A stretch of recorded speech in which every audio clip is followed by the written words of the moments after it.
न्यून प्रणाम। आप देख रहे हैं हमारा यूट्यूब चैनल सीताराम पूनिया। इसके अंदर गुरु जम्बेश्वर भगवान के बताए हुए शब्द बाणी के 47 नंबर शब्दों तक भावार्थ जाना। 47 नंबर तक भावार्थ समझने के बाद एक नाथपंथी संप्रदाय का व्यक्ति गुरु जम्बेश्वर भगवान से दीक्षित होकर के और बिश्नोई संप्रदाय में नियम अपनाया।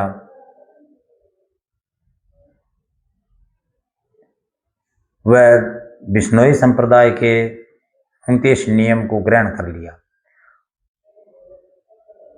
वह नाथ संप्रदाय का व्यक्ति अपनी गायों को चरा रहा था और गायों को चराते वक्त एक छोटी बच्ची उसकी गुम हो गई। वह उस बच्ची को ढूंढने के लिए जंगल में निकला और काफी दूर तक जाने पर उसको कोई पद चिन्ह प्राप्त नहीं हुआ, न ही वो उस बच्ची को प्राप्त कर सका।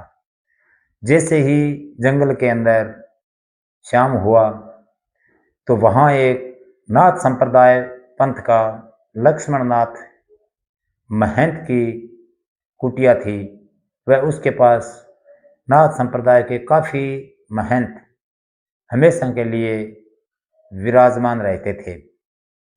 जैसे ही वह गुरु जम्बेश्वर भगवान से शिक्षा दीक्षा ग्रहण करने वाला नाथ संप्रदाय का व्यक्ति उस कुटिया के पास पहुंचा तो उस व्यक्ति को वहां पर भोजन परोसा गया तथा भोजन करने के लिए कहा।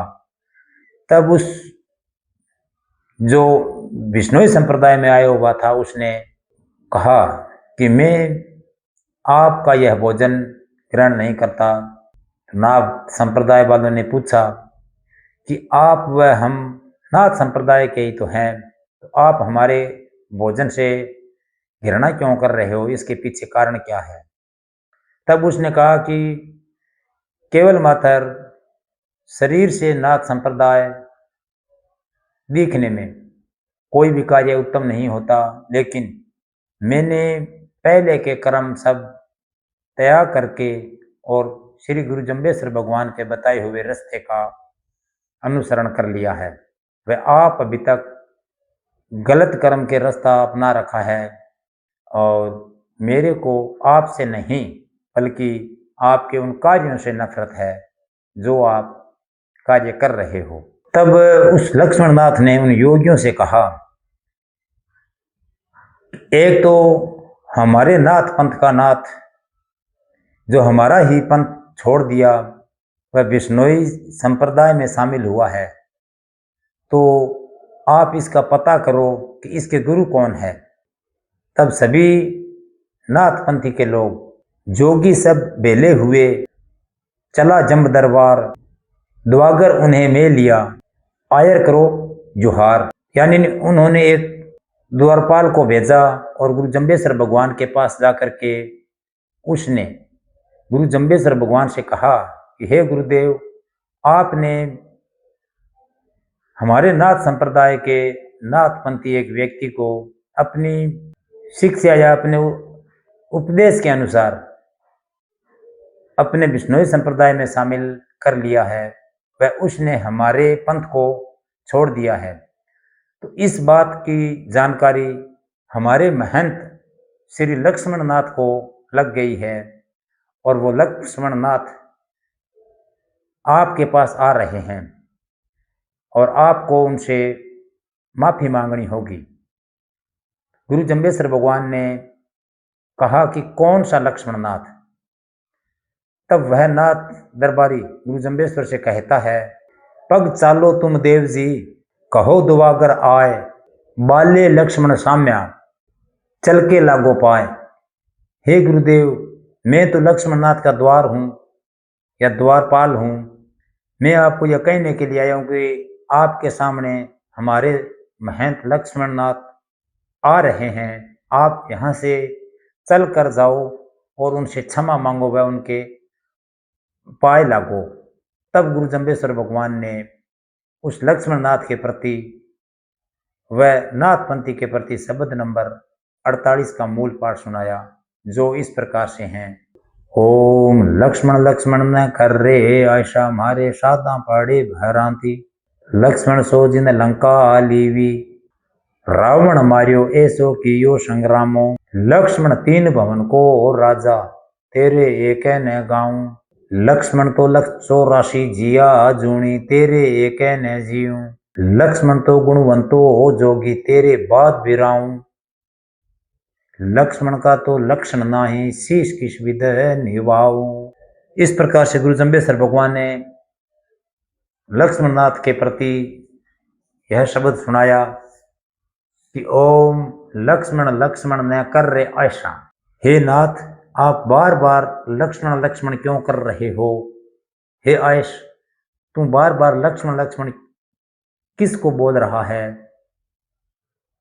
लक्ष्मण नाम से मत पुकारो, नाम सुनकर हमारे भक्तों को भ्रम पैदा होता है कि ये लक्ष्मण कौन सा है। केवल मात्र लक्ष्मण नाम धारण करने से या नाम रखने से कोई लक्ष्मण के गुण नहीं आते हैं। एक नाम के अनेक हो सकते हैं, लेकिन शीश निभाने वाला लक्ष्मण यह नहीं है। आगे कहा है लक्ष्मण सोजिन लंका लीवी, लक्ष्मण तो वे थे जिन्होंने लंका पे विजय प्राप्त की थी। ऐसा किया संग्रामों, वह रावण के साथ में युद्ध करके बहुत बड़ा खेल खेला था, संग्राम किया था। संग्राम करना, खेल खेलना। लक्ष्मण तीन भवन को राजा तेरे एक न गांव, लक्ष्मण तो तीनों भवनों का राजा था, तेरे पास तो एक गांव भी नहीं है, तो तू कौन सा लक्ष्मण की बात कर रहा है। लक्ष्मण के तो 184 जिया जूणी तेरे एक न जीऊं, लक्ष्मण के तो 84 लाख जिया जूणी वश में थी, तेरे एक भी जीव वश में नहीं है। या यूं समझो कि आपका तो अपना खुद का जीव भी वश में नहीं है, जो कि काम क्रोध मोह लोभ अहंकार आदि में या भ्रम में पड़े हुए हो। तो उस लक्ष्मण में वह आप नाम लक्ष्मी है, वे लक्ष्मण नाम के योगी हो, इसमें तो काफी अंतर है। आगे फिर कहा है लक्ष्मण तो गुणवत्तो जोगी तेरे बाद बिराऊं, लक्ष्मण ना तो बहुत गुणकारी बहुत बलवान गुण वाले थे, और तेरे अंदर वाद विवाद भ्रम इत्यादि है, इसके अलावा कुछ तेरे पास में है ही नहीं।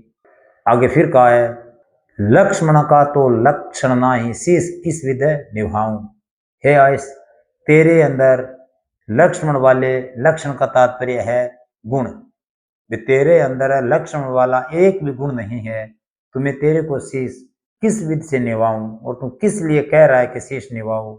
केवल मात्र नाम से लक्ष्मण नहीं होता। इसलिए गुरु जम्बेश्वर भगवान ने लक्ष्मणनाथ के प्रति यह शब्द सुनाया। इसके अंदर कुछ शाब्दिक भावार्थ समझे हम। मीनिंग है आयस नाथपंथी के लिए कहा है, या जोगियों को महंत होता है उसके लिए आयस कहा है। बिराओं का तात्पर्य है भ्रम भेद, संग्रामों का तात्पर्य है संग्राम या खेल खेलना। भवन भवन को कहा है राजा स्वामी को, जीव जीव के प्रति कहा है, गुणवत्तो गुणवान को, वाद वाद विवाद या तर्क वितर्क के लिए भी विवादो नाम आया है। लक्षण लक्षण या गुण, परि का तात्पर्य है भांति या प्रकार, किस प्रकार से शीश निभाऊं। तो इस प्रकार से गुरु जम्बेश्वर भगवान ने लक्ष्मणनाथ के प्रति शब्द का मूल पाठ सुनाया। वह हम इसका हमारी मातृभाषा में हिंदी व्याख्यान का प्रयास किया। कृपया कोई भूल हो गई हो तो क्षमा करें, कमेंट बॉक्स में बताएं ताकि आने वाली वीडियो में सुधार करेंगे। मिलते हैं अगले नेक्स्ट वीडियो में, तब तक के लिए प्रणाम।